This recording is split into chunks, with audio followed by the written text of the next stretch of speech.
एक दिन की बात है। महात्मा बुद्ध अपने शिष्यों के साथ कुटिया में बैठे थे और ज्ञान चर्चा का विषय आरंभ था। शिष्यों के आग्रह पर उन्होंने एक कहानी आरंभ की।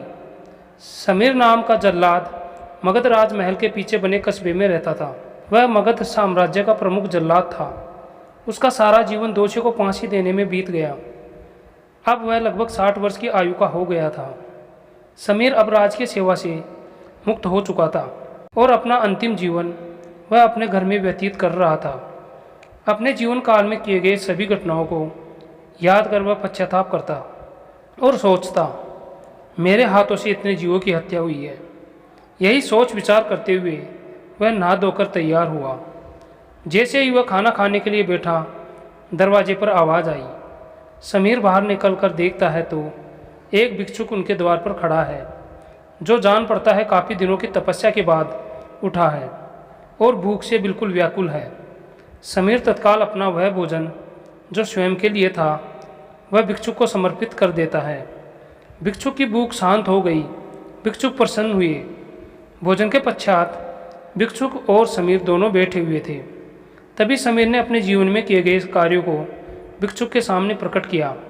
समीर ने बताया वह राज की सेवा के दौरान अनेकों कैदियों अथवा अपराधियों को मृत्युदंड दिया, जिसके कारण मुझे अपने अपराध पर बोध होता है और ग्लानि के भाव में सदैव ग्रस्त रहता हूँ। भिक्षुक बड़े ही शांत चित्त स्वभाव से समीर की बातों को सुन रहे थे और रह रहकर मुस्कुरा भी रहे थे। समीर ने अपने जीवन के प्रत्येक घटनाओं को भिक्षुक के सामने रख दिया। समीर की बातें समाप्त होने के बाद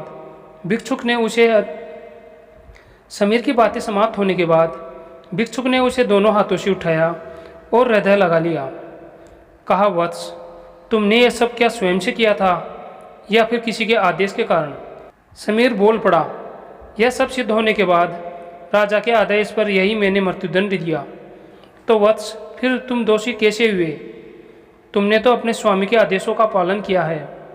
ऐसा कहते हुए भिक्षुक ने समीर को धम्म के उपदेश को सुनाया।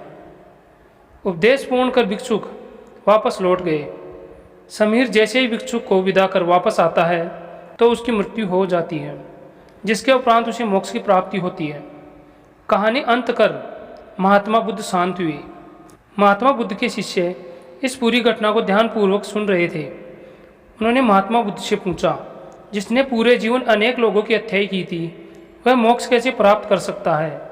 महात्मा बुद्ध मुस्कुराए और अपने शिष्यों को समझाया, जिसने जीवन में पहली बार ज्ञान की प्राप्ति की हो, अंत समय जिसका निकट हो और ज्ञान के शब्द उसके कानों में पड़े हों, वह मोक्ष को प्राप्त कर ही लेता है। महात्मा बुद्ध ने बताया, हजारों हजार शब्दों के उपदेश व्यर्थ है जब तक व्यक्ति का मन शांत ना हो। मन शांत होने पर एक शब्द से भी ज्ञान प्राप्त हो सकता है। अतः ज्ञान से ही मोक्ष की प्राप्ति संभव है।